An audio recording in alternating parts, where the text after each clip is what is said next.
What's up, everybody? It's Casual Friday here on The Sweat. A sweat that is going to include a little preview ahead of UFC 294. That's in October, but it is a bout between two dudes who have punched each other in the face already. What's at stake there? How about former welterweight champion Sean Porter in studio for part two of our conversation? Big Cleveland Browns fan, which... are they going to make the playoffs? We know the Jaguars will. What about the Denver Broncos? Couple teams we will discuss. And round two of the Open Championship. We'll update you what's going down across the pond and bets to target ahead of rounds 3 and 4 this weekend.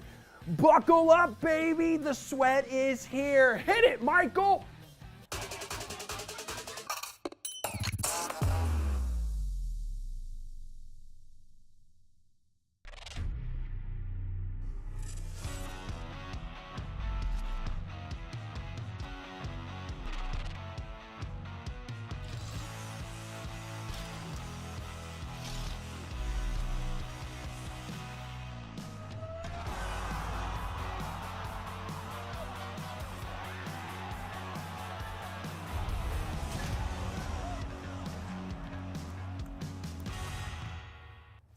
You know, one thing I left out of that cold open, Major League Baseball best bets with these three handsome gentlemen, Steve Buchanan, Gary Thorne, Tanner Kern. Top of the morning to all three of you. Bukes, let's start NL Central, little rivalry, Cubs and the Cardinals in Wrigley. So last time out, right, Justin Steele had perhaps his worst outing of the season. That was against your Red Sox. Doesn't erase the fact that he's probably still the best pitcher on the Cubs. Yes, even over Marcus Stroman. Talk to me about what you would recommend, a play from this game that you would recommend for anybody looking to get an early start on their betting card.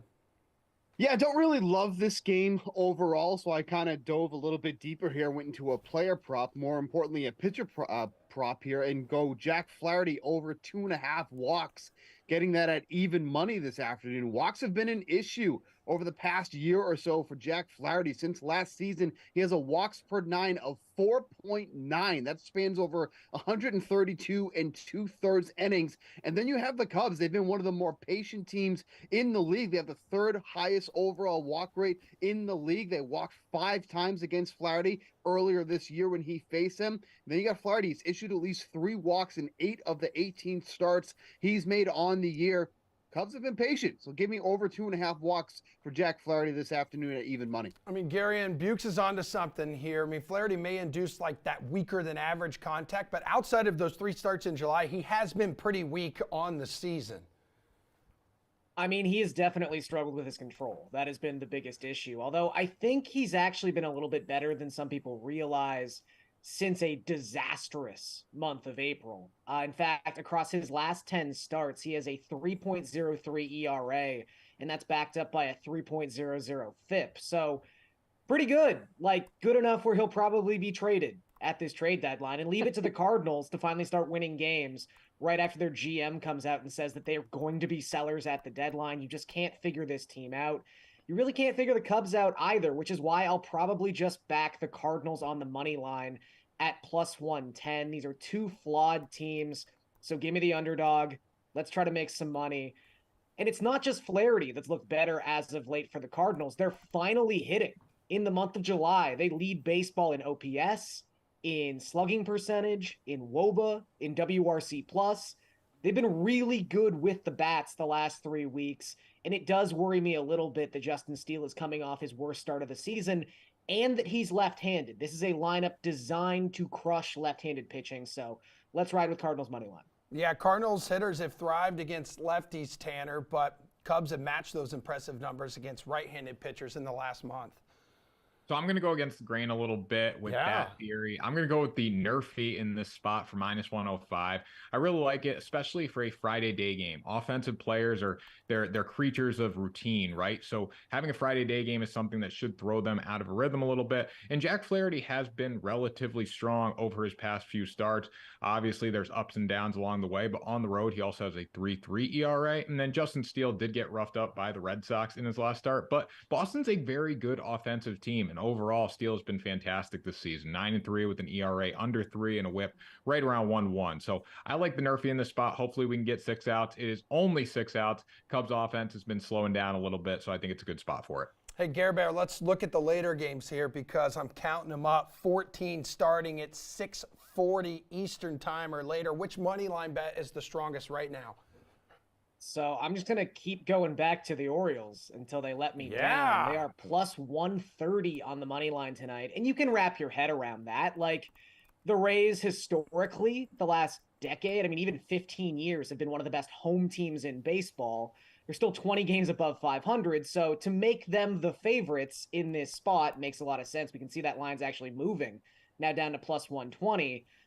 But the Rays are 3-12 in the month of July, primarily because that once unstoppable offense is now very, very stoppable. They have the lowest batting average in the American League since July 1st at just 213. That is translated to just an 81 WRC plus. Zach Eflin is very good, but you know who else is really good? Kyle Bradish. Kyle Bradish has been one of the best pitchers in the American League. His last 9 starts, he's got an ERA just over 2. That's backed up by a 2.75 FIP. He doesn't walk anybody. The strikeouts have been up. I just think right now the Orioles, whenever they are an underdog, are an enticing bet. Even when they are an underdog on the road, they are 17-14 this season. That is the 4th highest cover rate as a road dog in baseball. I mean, Bukes, how much credit do the O's deserve hanging in with the Rays and now sitting in first place in the AL East? I mean, that was the story, too. Like, everyone's talking about how good the Rays were, but the Orioles were hanging around the entire time. And it's like, that's what wasn't getting the coverage. But yeah, I'm with Gary in here. I was going with the Orioles at plus 130, now plus 120. I mean, kind of like what he mentioned, too. I mean, the Rays have really stumbled since coming out of the All-Star break, too. They're 2-5 since the All-Star break, averaging just 3.2 runs per game over that span. So like he mentioned, like that huge monster offense that we saw in the months of April and May and parts of June has really kind of dissipated at this point. And give Kyle Bradish a lot of credit. I mean, he hasn't allowed more than 2 earned runs in a start.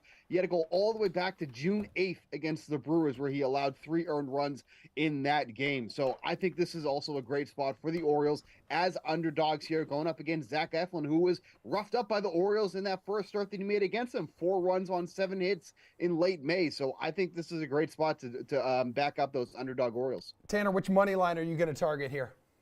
So I like the Orioles, but I'm going to go a different route here. I like the Atlanta Braves today with Mike Soroka on the mound. When you look at Atlanta and Mike Soroka, he doesn't have to be that good against Milwaukee because of how good this offense has been. Soroka's 1-1 with a 5.4 ERA and a 1.5 WHIP. I think he's going to be decent today against an average Milwaukee Brewers offense, but the real reason to go with Atlanta is because they're going to have a lot of success off Freddie Peralta today. 6-7 with a 4.4 ERA, a 1.26 WHIP. But when you look at the walk numbers and you look at the home run numbers, they have not been good. He's got 40 walks over 98 innings, as well as 16 home runs allowed. The Atlanta Braves were in a bit of a cold streak, but they found a way to win yesterday, coming back against the Arizona Diamondbacks, thanks to Matt Olson and Austin Riley. Those 2 guys are locked in right now. I think we're going to see a lot of balls leave the yard today in Milwaukee, and Atlanta's going to pick up a win. And for this price with a team that's 30-14 on the road, it's really no brainer. Hey, Bukes, you gave us one earlier for Cards Cubs, but what's a player prop you're really interested in for this late slate? Yeah, Matt McClain with the Reds to go over 1.5 bases tonight at plus 110. There are quite a few players on the Reds that absolutely crush left-handed pitching, and he is one of them. He's hitting .333 against them on the year, .436 WOBA, and a 170 WRC plus. He's gone over 1.5 bases in 28 of the 59 games that he's played for the Reds this year, including 3 of 6 since coming back from the All-Star break. The Diamondbacks are running out Tommy Henry tonight, who allows a ton of line drives, nearly a 20% line drive rate allowed on the year. So I think this is a great spot for him to go over 1.5 bases. And on top of that, getting some nice plus money on that as well. Tanner, what's your player prop du jour? So I like Matt Olson over 1.5 hits plus runs plus RBIs. I love this market because there's so many ways the players can hit it. For Matt Olson, this could be a single with an RBI. It could be a home run. There's a lot of routes for him to get the job done tonight, especially off Freddie Peralta, who I said before walks a lot of batters and gives up a lot of home runs. You look at Olson yesterday, he was 2 for 4 with 2 home runs and 2 runs. I see him keeping that pace going today because off righties this season, he has been fantastic. He's hitting 271 off righties compared to just 217 off lefties. You look at Peralta, he's a righty. Also, another fact that you need to know here, 27 of his 32 home runs this season have come off righties. So I think he's in for a big day, as well as this entire Braves offense. All right, Gare Bear, you're up. Yeah, I really wanted to back the Marlins today, but you can't do it on the money line because you got to swallow a lot of juice on that one. However, you can take Braxton Garrett to record a win. That is at plus 145. And really, it's twofold here for the reasoning I like this bet. First and foremost, bet against the Rockies whenever you can when they are on the road. They are 14-33 on the road this season. They are winning just 29% of their road games. That is the third worst mark in all of baseball. Conversely, the Marlins, 30-18 at home. That is the 5th highest home winning percentage in all of baseball. The other reason to really like this spot for Braxton Garrett and the Marlins in general, the Rockies cannot hit left-handed pitching. They have the lowest OPS, the lowest WOBA, and the lowest WRC plus by an insane margin. They're the only team not only below an 80 WRC plus against left-handed pitching, they're below 70. They have a 65 WRC plus against left-handed pitching so far this season. Braxton Garrett, his surface numbers aren't spectacular. He is someone who the advanced analytics love. His Sierra, 3.27. His FIP, 3.36, because he's 97th percentile in walk rate. He strikes out batters as well. I think Braxton Garrett is a really good pitcher coming out of that Miami pitching factory, and I think he picks up the win tonight. Speaking of pitching, it's a Brotani night in the City of Angels, Tanner. Before you guys take off, hook me up with a DFS play. So I like Kyle Tucker tonight for $6,000. Been doing 11 fantasy point average in his past 10 games. But the real reason to go to him tonight is because of who he is going against. This may sound a little crazy because JP Sears has been fantastic this season, 1-6. That's not that good, but it's because of the Oakland A's offense. But 3.9 ERA with a whip right around 1. But Kyle Tucker absolutely destroys left-handed pitching, batting .351 off lefties with a .414 OBP, and he's slugging .544. So I absolutely love what Kyle Tucker has been able to do off lefties. He's got a hit in 6 straight games, including 7 RBIs in his past 5 games. So a lot of good stuff going for Kyle Tucker tonight, a lot of upside. And I do expect the Astros offense to break through against Oakland eventually. I think tonight's the night, and Kyle Tucker is going to benefit from it. Gary, who do you like in the land of fantasy tonight? So I like Shohei a lot, but if you're going to use Shohei, you have to find someone to pair him with who is relatively cheap. And I think that's Lance Lynn tonight. I know Lynn is still giving up a ton of home runs. Not exactly been the prettiest when you roster him in DFS this season. A lot of crooked numbers on the scoreboard, but he is striking out batters like no one's business right now, and he's only $7,600. Across his last 5 starts, he has a 37% strikeout rate. And they haven't been fantastic matchups either. I mean, the Braves, the Blue Jays, these are teams that do not strike out at a high rate. Whereas the Twins strike out more than anyone else in baseball at 27%. That strikeout rate gets even higher when you isolate the Twins against specifically right-handed pitching. Jumps up to 27.4%, also the highest mark in all of baseball. Maybe Lance Lynn gives up 2 home runs tonight, but he probably does so while striking out 11. So give me Lance Lynn. All right, Bukes, bring us home, dude. Yeah, that was a solid call by Gary, and I never even would have considered Lynn tonight. But give me Bryce Harper at 5,400 going up against Gavin Williams. Harper, since the All-Star break, very small sample size, of course, but really looks like he's starting to turn a corner at the plate here. 6 hits in the 7 games that the Phillies have played thus far. That includes 2 doubles, a home run, and 3 RBI over that span, going up against Gavin Williams, who has a 364 WOBA against lefties on the year. If Harper continues to hit well at the plate, this is a really good spot for him to continue that as well. 5,400 for Harper tonight against Cleveland Guardians. I like this spot a lot. All right, you 3 are free to go. Enjoy your weekend. We'll catch up with y'all a little later. Oh, thanks. Hey, you are so welcome. It was great seeing you around the office yesterday. You were ignoring us, our whole team, because you were hanging out with your wrestling buddy, Steve. But thanks Yep. for making time for us today. Really, truly appreciate it. UFC talk is next. Pierce will join us coming up in the show to look at some NFL futures right after he dishes on NASCAR price check for the highpoint.com 400 at Pocono Raceway.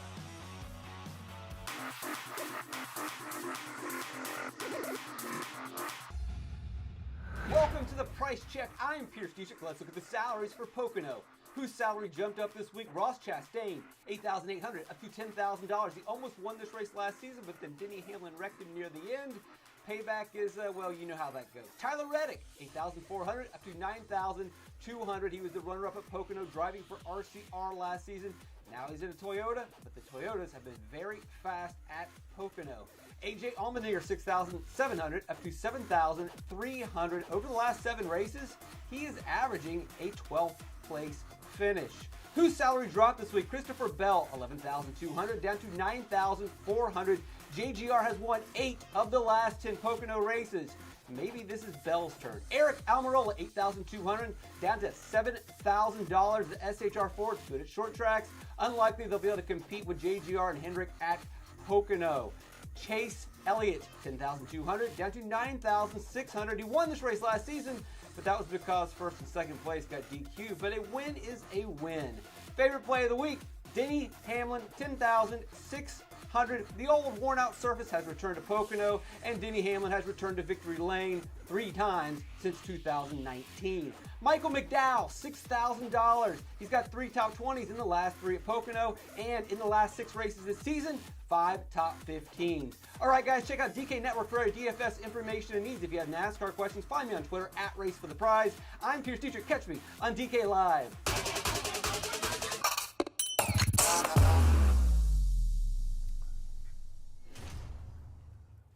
All right, back here live on the Sweat. We got VSiN's Dave Ross. I have questions for you, dude. You have answers.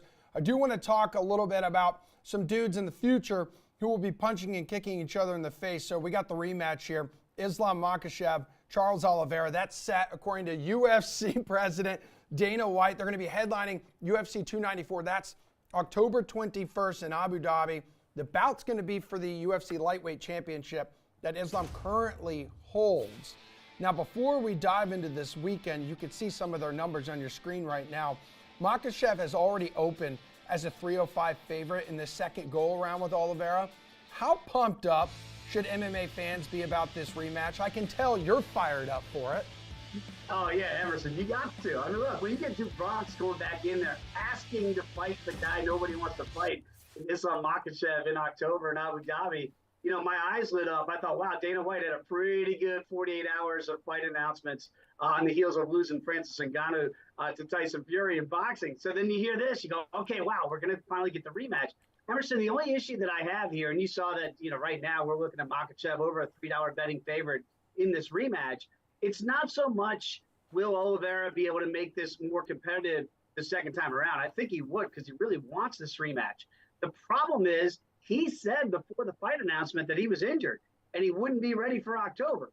And now he's ready for October in Abu Dhabi. And sometimes I think when Dana White backs that Brinks truck up and says, hey, man, can you fight for the title here in Abu Dhabi? I feel great. So from a betting perspective, that really concerns me about Dubronx not getting the work done that he says he would need and that he is going to go through with this fight. But how could it be different? That's a tough question because Makhachev beat him with the hands, which of course led to the takedowns, which led to the stoppage of the fight. So Oliveira loves to go to the ground. Nobody's got more submissions than Charles at 145 and 155. But can you really submit Islam Makhachev? I mean, Dariush was a great win the last time out for Oliveira. This isn't, with all due respect to Daniil Dariush, this is not Famil that he's going to be in there. He knows that from the first time around. So I'd like to think that it's going to be more competitive. I'm going to stay away from playing anything until I really know if Oliveira. He's going to tell us that he's okay. I want to make sure he's actually physically okay for this rematch. Okay, the wait and see approach there, but Dave, before October 21st comes July 22nd, you cannot take a wait and see approach here. Heavyweight headliner between Aspinall and Tabura. Besides that, which other fight on this card has you feeling feelings? Okay, Emerson, look. I love watching Paul Craig fight. Now, Didn't love watching him the last couple times at 205 because he felt like a fish out of water. And literally that fish would always try to flop to get to the ground because we know that's where Paul Craig does his best work. Now he's dropping down in weight against Andre Muniz, and he's going to drop down from 205 to 185. And I think for the first time, as fired up as Paul Craig is, as he puts on the war paint for the weigh-ins, though he gets fired up. I think now he can actually match that bravado, thinking I'm just as big as these guys. I couldn't really take the punching power at 205, but now I can at 185. People might forget he did beat Jamal Hill at 205, and Jamal Hill was the 205 champion until obviously he's going to have surgery. He had to vacate the belt. But that's how good Paul Craig can be at 205.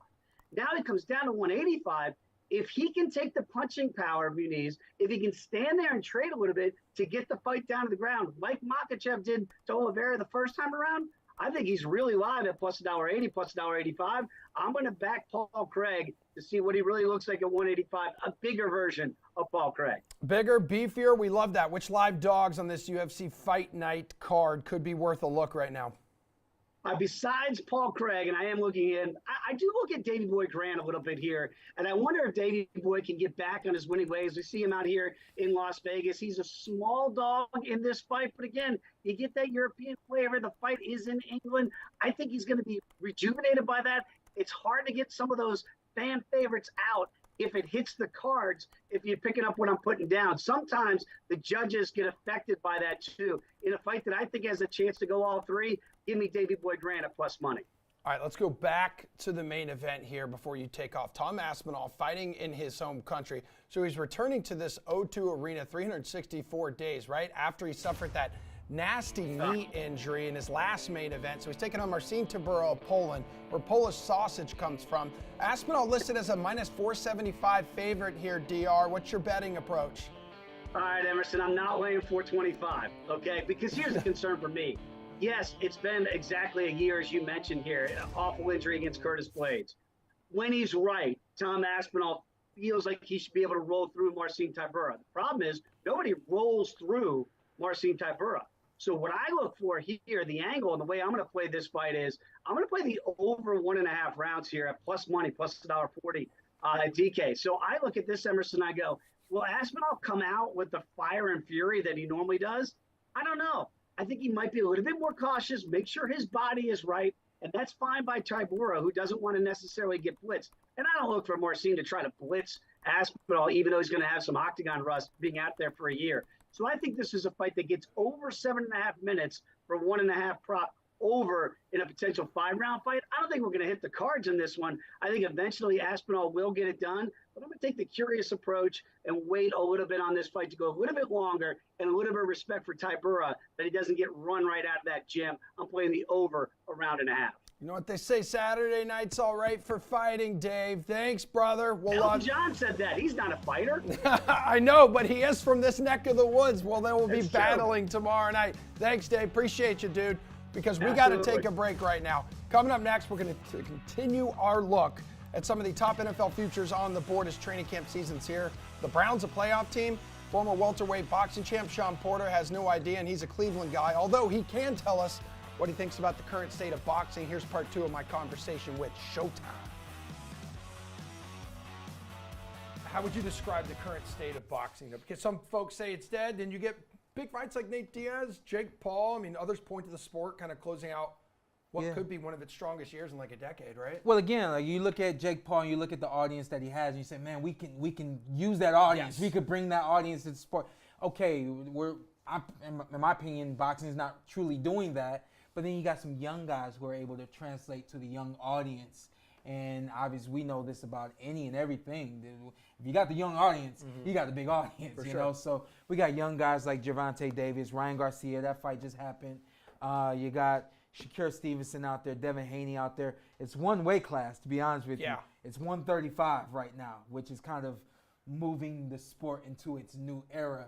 And I think that this new era is going to definitely be more vibrant than the last probably 15, 20 years. So we're working away from what was almost like the heyday of boxing when you had the big beefy dudes out there and it was like heavyweights nonstop just beating the hell out of each other. When people talk about the era of Ray Leonard, Yeah. they're talking about a smaller weight class. But traditionally, when you talk about Muhammad Ali. You talk about obviously Tyson, Joe Louis. I mean, the list goes on.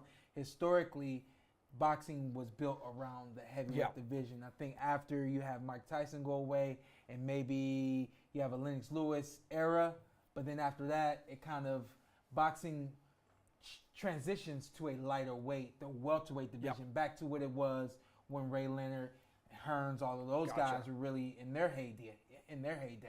And so I think that we went with a transition of people saying, well, there's no heavyweights, I don't want to watch it. You get Floyd Mayweather, you get Manny Pacquiao, and they're like, oh, wow, these little guys are really hitting, you know? We're really not little, but compared to the heavyweights, this is a different breed, you know? Okay. And so I think that now people have started to kind of come around to, hey, it's not heavyweight is not the only weight class in boxing. I know. And these other guys are fun to watch. They're action-packed, and you really never know what's going to happen with any punch, you know? So I think that in a lot of ways, boxing is kind of has run its way back around, and now we're back at that 100-meter dash. Okay. You know? What about like Tyson Fury? Where does he rank right now among biggest names in the sport? Tyson has a characteristic about him that not a lot of other fighters have. Which is what? He's approachable. He's fun. He does, man. He gives some of the best quotes out there. And I'm like, oh, I like this guy. He's got so much personality. I don't know if you saw this, but we had a young lady, Franchon Cruz, from the D.C. Baltimore area. Okay. She went over to England about 3 to 4 weeks ago. All right. And she sang the national anthem before she fought. That's unheard of, you know? Yeah. But on the other side of that, Tyson Fury is the only fighter we know that'll get up and sing right after a fight. I mean, it's great. So I think that he has the ability to do things outside of the ring where a lot of fighters aren't able to do that. It's either what have you done in the ring for me or the craziness that you're doing outside of the ring. I want to see that, but there's really no in between. He fills that void. I mean, he's got a fight. When is that? In like November, I think, something like that. I shouldn't know the exact date. No, it's all good. I'm supposed to be working that, so because I got to get ready for that. The calendar's jam-packed, like the rest of the year. Like, what excites you the most when you look at the calendar? Like, give me a reason for optimism here. Next week. Yeah. Next week is the reason boxing is what it is. You have two fighters, Terrence Crawford and Errol Spence Jr. These guys came up through the amateur ranks, have done everything you could do as an amateur, have gone on, moved on, done everything you can do as a pro. Terrence, 2-time undisputed world champion, and then you got Errol Spence Jr., who's going for his undisputed, but I mean he's got every belt except for the other, except for one. So I think when people talk about boxing, what is boxing? Why would I watch? When you watch this fight right here, you get the drama, you get the power, you get the speed, you get the grit, you get the intangibles. Everything that makes up a boxing match, you get it next week. That's why everybody should tune in next week. What about going back to Tyson Fury real quick? He versus Mike Tyson in their prime. Who wins in a fight? In their prime, I do think that Mike Tyson wins that fight. Yeah. I think Mike Tyson. Fury has admitted that himself, by the way. I mean, he's like, dude, he takes me out in 30 seconds. I mean, I'm sure there's a level of respect that he has for Mike Tyson that he just unconsciously cannot get past. But I think beyond that, even though the size difference is enormous, the ability that Mike Tyson had to close the gap, the ability that Mike Tyson had to break guys down with just 3 punches, body, head. Body, head, and it's a wrap. Did you know it's never too early to start prepping for the NFL season? Our friends over at VSiN, they know that. Guys like Josh Applebaum, he knows that because they've already released their betting guide for the upcoming campaign. VSiN 2023 NFL betting guide, it's out. Predictions, best bets, you name it. VSiN experts offering their opinions on player props, season win totals. It's only available to VSiN Pro subscribers. Sign up now, get early bird pricing. Go to vsin.com/NFL guide for so much more. And Josh Applebaum, kind enough to join us in studio. DraftKings contributors Jeff Ulrich, Piers Dietrich are here as well, breaking out those big, beefy crystal balls as we're going to see into the future. How nervous are you right now? Aren't you getting married in a week? Actually, less than a week here, Emerson. I am now 9 days away. So, yeah, we're going to try to get through this segment. I've sweat a lot of games in sports betting in my life. Emerson, I've never sweat a wedding. So say a prayer for your boy. Sunday at 4 o'clock, I get a ring on my finger. Oh, my God. Well, bless you for taking time out of your busy schedule. Now I know what it's like, that rush to the finish line, my friend. So We're going to look at to the make the playoffs section on the DK Sportsbook. We just came out of part 2 of my interview with Sean Porter. Again, huge Cleveland Browns guy, has no idea what to expect if they're a playoff team or not. What do you think here? What do you think, Josh? Can they make the playoffs? Sportsbook has them at plus 120 for a yes. So I'm going to go no, not to make the playoffs here, Emerson. Number one, let's look at the odds here and what they convert to in terms of an implied probability. To make the playoffs, as you mentioned, Emerson, no is minus 140. So what does that tell you? It tells you that that's about almost a 60% implied probability that they will miss the postseason. Now, will you be better with Deshaun Watson now year 2? Another year in the system, working with these offensive weapons? Sure, I think there's going to be an improvement. But based on the win total, Emerson, this is what I'm going to lean to. And I think if you're going to bet this prop, you got to say, hey, can they get 10 wins? I think that's the number you're going to need to get to the postseason. The over-under win total is 9.5, but it's under minus 135. That's pretty juiced up under just in general. And really, this is a play not just against the Browns here, but it's also the fact that this is a really tough division. I mean, if you look at the win totals in this division, the Bengals are at 10.5, Baltimore Ravens are at 10.5. Even a team like Pittsburgh is 8.5, really juiced up over minus 140. So I'm going to bank on this team to miss the postseason. Also, Emerson, if you're looking for one player prop here, I'm going to go Nick Chubb when it comes to the Browns. Over 8.5 touchdowns. It's juiced up over. He had 12 touchdowns last year. This is a team that loves to run the ball. So I'm going to say no, miss the playoffs, Browns. I'm going to go with Chubb, though, to go over 8.5 TDs. Jeff, I think you were pretty high on Chubb here the other day, right? You were Pierce. I couldn't remember in the touchdowns department. But what do we think about them? This team as a whole making the playoffs. So much of it rides on Deshaun Watson and the steps that he takes forward here. Yeah, no, Josh and I bonded over Nick Chubb futures a couple days ago. Absolutely. I am bullish on Nick Chubb. And, I actually like playing the Browns almost very similar way to Josh. I think that this is a team with a ton of variables. You mentioned off the top, they're hard to pin down, but there's a lot of talent on the team too. A defense anchored by Myles Garrett. What if Deshaun Watson bounces back and Elijah Moore becomes a stud and that connection goes and Nick Chubb just runs all over on the offensive side of the ball? I think there's upside there, but I also, they're the third team in this division. They're quite clearly in the odds to win the division, the third team. Josh mentioned the win total. Like, the downside is there too. So I like playing them to miss the playoffs as well. But what I would do personally, I would take a small amount and I would sprinkle them conference championship winners, plus 2,200, division winners maybe. And that just hedges you a little bit, because if the upside does hit with the Browns, I really do think this is a team that if it all comes together, Kevin Stefanski, a pretty good head coach, that you could see them really make a run and potentially knock off some big boys. So I think there's potential with the Browns, but yeah, I mean, it is a lot of variables. And again, like, they've got to knock off the Chargers, the Dolphins, like quality teams to sneak into one of those playoff spots. I'd lean no as well. All right, Pierce, 3 teams from this division made the playoffs just a couple seasons ago. Are you banking on the Browns to return to the playoffs?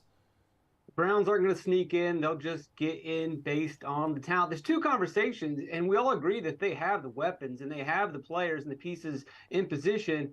We disagree over the division. I understand it's a tough division, but the AFC North is always a tough division. It's always a balanced division. I mean, the Browns beat the Bengals last season, so these games can go either way. I think one of the things that we might be overlooking is Jim Schwartz coming in as the defensive coordinator. In his first season with Philadelphia, he turned that defense around. And in the second season, he won a Super Bowl with that defense. So they've got a great secondary. They've got, as Jeff mentioned, a great pass rusher in Myles Garrett. The offensive weapons are there. They just need Watson to play above average, and I think they're a playoff team. All right, what about the Jets here, Jeff Ulrich? We all know who's in town and under center now. So Aaron Rodgers under center in New York for the Jets. Jets minus 130 to make the postseason. Are you buying that? I'm not. There's just too much going on. There's just too much going on here in New York Jets land. Everything's got to come together. Aaron Rodgers' first year in a new team with a new head coach. Is Breece Hall coming back? How are the wide receivers going to mesh with Aaron Rodgers? We know he's absolutely insanely finicky with how his wide receivers and route running. The O-line had issues last year, did not grade out well. What if that falls apart and you've got a almost 40-year-old quarterback taking big hits at the end of the year? The Jets could also be good and just not make it. They play in a division with the Dolphins and the Bills, and even the Patriots, are going to be a tough test. They always play the Jets tough. So to me, this just feels like a minus 130, just such a publicly bet team with the Jets right now in terms of futures. I would lean the other way. Plus 110 for no. sounds good here. Again, just so many factors going on. You're basically just trying to thread the needle that this all comes together, and that also, maybe the Bills and the Dolphins take a step back. I just don't want to bet on that. I'll take the no. Does Aaron Rodgers, Pierce, help the Jets end the longest current playoff drought in the NFL? 12 straight seasons now. Yeah, New York's going to the playoffs. I'll take all Jeff's arguments. I'll spin them in the other direction. Nice. Yeah, it's a new team in the first year for Aaron Rodgers, but it's not completely a new team. He's bringing in two of his receivers from the Packers. He's going to be connecting with his former offensive coordinator, so it's not completely new. Do I think that I think Garrett Wilson's going to be just fine? I absolutely do. Yeah, will there be some growing pains, but they'll figure it out. They don't have to have it all figured out in the first month. They'll have plenty of time to rebound. Yeah, we want to see what happens with Breece Hall. That is a little bit of a concern. I think the biggest argument that Jeff makes is definitely the offensive line allowed a lot of pressure last season. They had some injured offensive linemen. Hopefully those guys are going to be back to health. I mean, there's 2 first-round picks that could be superstars. And you also have to think that maybe some of that pressure had to do with the quarterback play as well. So I'm not too concerned. One thing we do know is the defense is good, so they're not that far off. I think it's going to look ugly at first, but when it all comes down to it, they'll get into the playoffs. There's a lot of people who believe Aaron Rodgers, like you, will be adding a ring to his finger this year, Josh. They have the 7th best Super Bowl odds, but we're talking just making the playoffs, and right now it's -130 on the DK Sportsbook to do that. So I don't know if they're going to win the Super Bowl here, Emerson, but I am going to take them to make the playoffs here. Number one, what's the betting market telling you? The fact that it's juiced up to the -130 to the yes tells me that, again, there's some liability on this team to make the postseason. But I'm going to make a comparison here. I think if you're banking on the Jets to have a good year and Rodgers to have a good year, it's all about kind of the Tom Brady model where when he left New England, he got re-energized. He went to OTAs. He was banging down Leftwich's door during COVID, Emerson, to go, work out at the high school football field. So to me, now that you have a really invested Aaron Rodgers who has maybe an axe to grind to show the Packers that they should have kept him around, that's the kind of motivation that I think Rodgers needs to have a really good year. So with a motivated Rodgers, really good defense, and then also, guys, you look at Buffalo, they're the best team in this division based on the win total, 11.5. A lot of people are deciding between Miami and the Jets who's going to have a better year. They're both 9.5 win total, but the Jets are juiced up over. Dolphins are juiced up to the under. I'm going to think this team's going to make the postseason, Emerson. I'll lay that -130. Okay, next longest playoff drought among teams in the NFL after the Jets, which is at 12. We go to the Broncos at 7. Jeff, your buddy Russell Wilson, I don't know. Can he return to form now that Sean Payton is at the helm? What are your thoughts? +180, is that a good number for them to make the playoffs? Look, Sean Payton went 152 and 89 in New Orleans from 2006 to 2021. He's never won fewer than 7 games in a season. The Broncos are going to be competitive.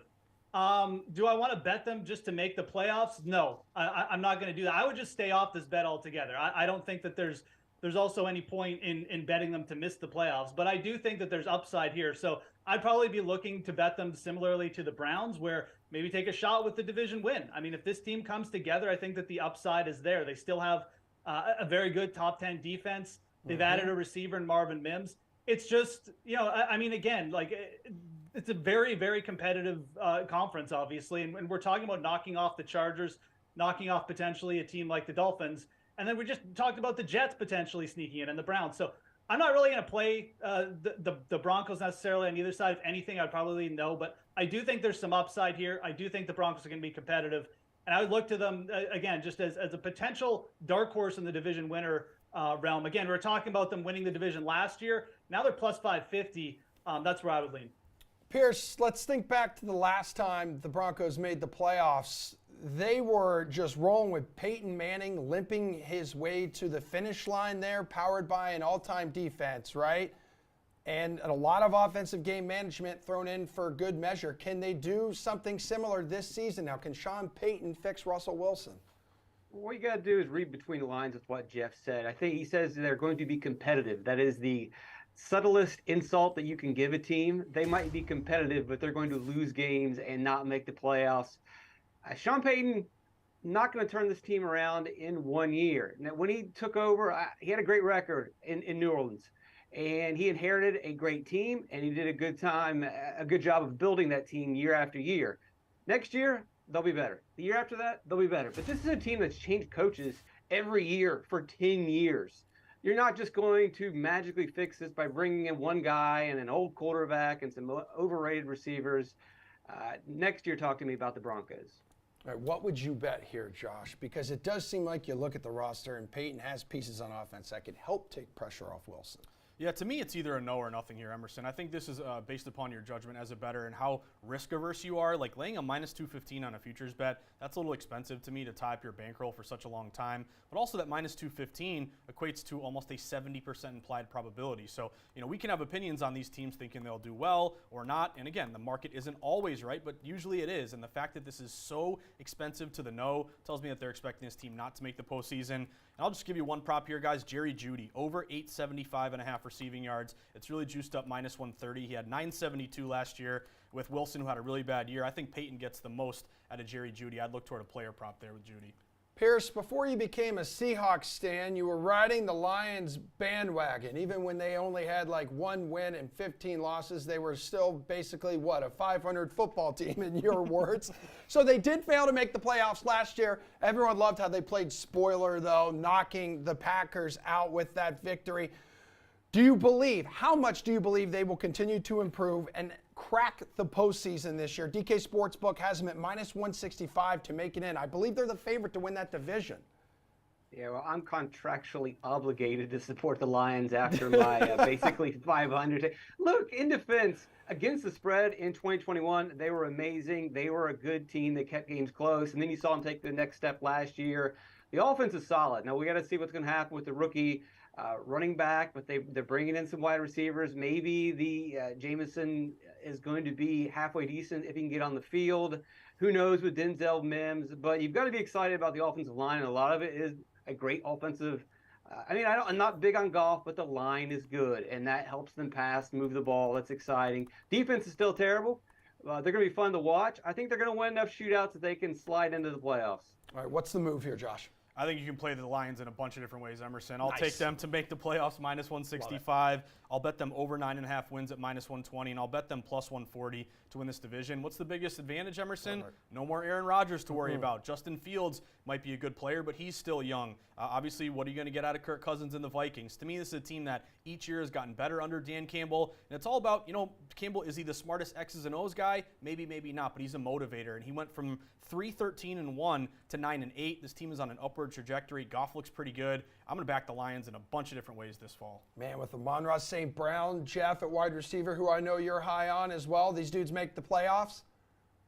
Yeah, it'll be a round of, Lions support here. I do have concerns about the defense. I mean, they were bad last year, 30th ranked defensive unit in terms of EPA allowed per play. That's not great, but at the same time, you do recognize, I mean, they addressed it a little bit in the draft. I don't love the fact that they took a running back in round 1, but they did add a little bit of depth. And again, there's probably a little bit of upside for the defense. Even if they just improve a little bit on that side of the ball, the offense, as we've talked about, is going to be top notch. I mean, Ben Johnson's probably the best OC in the league. And I mean, we have seen teams like the Chiefs, really get by with just mediocre defenses when your offense can, as Pierce alluded to, win you a lot of shootouts. The Lions also weren't really that good in close games last year. There's potential variance here that could fall in their favor. All those games that went to the Vikings last year, I mean, I think the Lions could run well in that category. So, yeah, it's a little bit wary how much people like the Lions. But as Josh mentioned, too, I mean, they have the veteran head coach here. They've got a veteran players. And, I like the upside for the Packers and the Bears, but a lot of young players that I rely on. I think give me the Lions to make the playoffs, maybe even look to them to bet as a conference championship bet as well. All right, before you three, take off, Josh, this is the last question I will ask you on this show in your current state of being unmarried. Give me another to make the playoffs. Give me another to make the playoffs bet you like on the DK Sportsbook right now. Seahawks, Emerson. Give me the Seahawks. Yes. Yeah. Minus 120 to make the postseason. This was a team that Emerson was unbelievable. Their win total was only 5.5 last year. They went 9-8, had a great year. Geno Smith proved that he's not just a journeyman backup, had a good year, got paid. A couple first-round picks that they added. Carroll obviously runs this program. And to me, this is a team that you're banking on, obviously, the fact that they're going up against two really bad teams in their division, Arizona and the Rams, both win totals 4.5, 6.5. I like the Seahawks here to play pretty hard, play pretty well. The 12th man advantage. Give me the minus 120 Seattle to make the postseason. Dude, just minus 120. Okay, Pierce, I know you'll take that. Yeah, Seattle. Do I need to say anything here? No, you really don't. Yeah, so 3 great receivers, a versatile running back. Geno's very efficient. They keep adding pieces every year on the defensive side. And I'll say it again, Pete Carroll's a Hall of Famer. No one wants to give him credit. But just all he does is win. He wins with losers. You give him good players, he wins championships. I didn't realize Bobby Wagner was back to captain that young unit as well. Right. Jeff Ulrich, let's go to make the playoffs. I mean, look, I need to start comparing notes with Josh pregame here because Seattle was my top pick, but I do have a backup. Look, we just talked about we like the Lions to make the playoffs. We like the Lions to win and the division. Let's go to the other side and take the Vikings to miss the playoffs at minus 120. This was a team that ran insanely hot in close games last year. They did not deserve their record. Now they're going into the season without Dalvin Cook. They lost a playmaker. Jordan Addison is already making a clown of himself in the news, obviously. It's not good when you spend a high draft pick there. Absolutely, let's fade the Minnesota Vikings and fraudulent Kirk Cousins at minus 120. I like it. I think the young teams in that division, the Bears, the Packers, they may not win the division, but they're going to beat up on the Vikings a little bit. I see the Vikings as a great fade for next year. All right, we're done here, but I have a quick bonus question for both Jeff and Pierce. Jeff, words of wisdom, any advice for Josh here ahead of his big day next week? Just close your mouth and just nod a lot. I can do that. And just do whatever you're told. Don't talk back. You just say, I do. Pierce. Hire a wedding planner and don't be cheap. Okay, there you I go. learned a lesson. Mine is eat as much cake as possible, homie. Jeff, hang out. Let's talk some Open Championship coming up next.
All right, round 2 of the British Open is underway, well underway at Royal Liverpool. You see Brian Harman, after going 6 under in the second round, now sits atop the leaderboard, currently with a 5-stroke lead over Jordan Spieth. Tommy Fleetwood 1 over right now. He was in a 3-way tie for the lead after the opening 18 holes. Jeff Ulrich, Spieth just dropping to 4 under. So Jeff Ulrich has returned, one of our gorgeous golf gurus here at DK.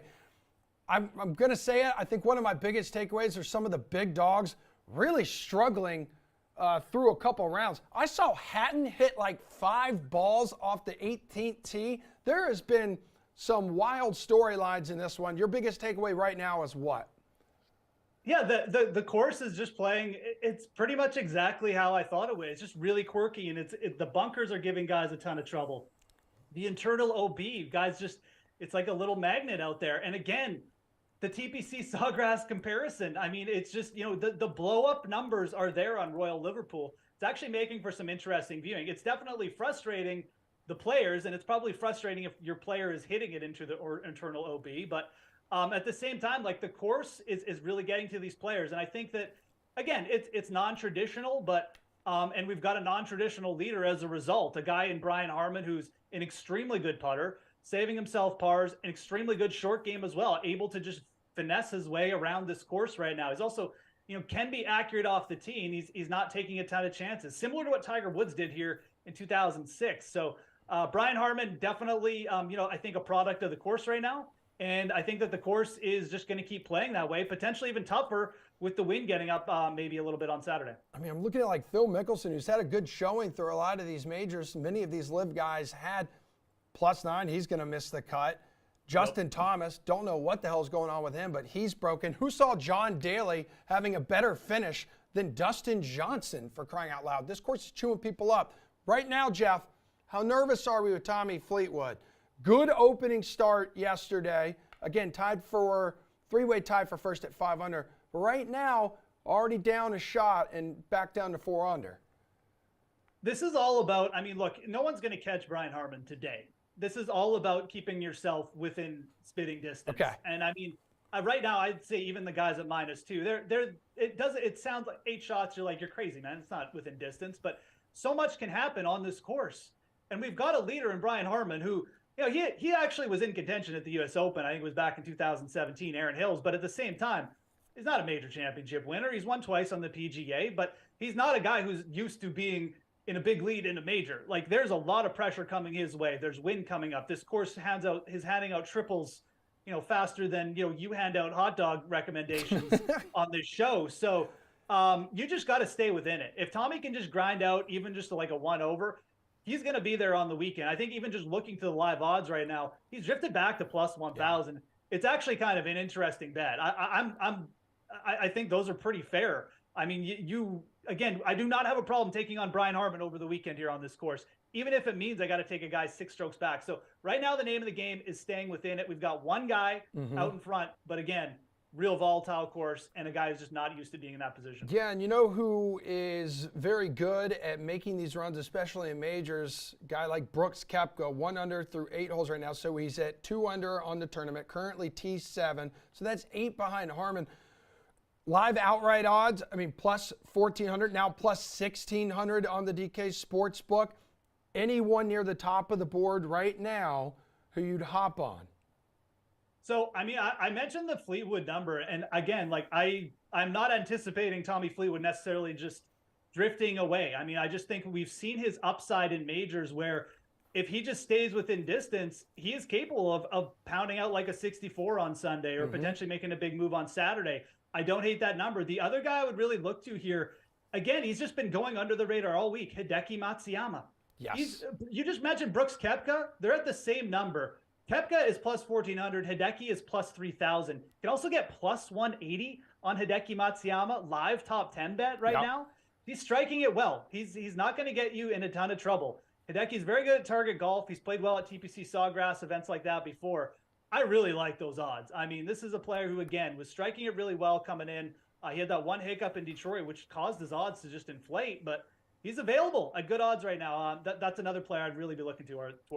I need Victor Hovland's season to kick into full gear on moving day tomorrow. Seriously, if he could step up to the freaking plate, I could put my kids through doggy daycare for the remainder of the year. Before you get out of here, Jeff, hook me up, hook the people up at home watching right now.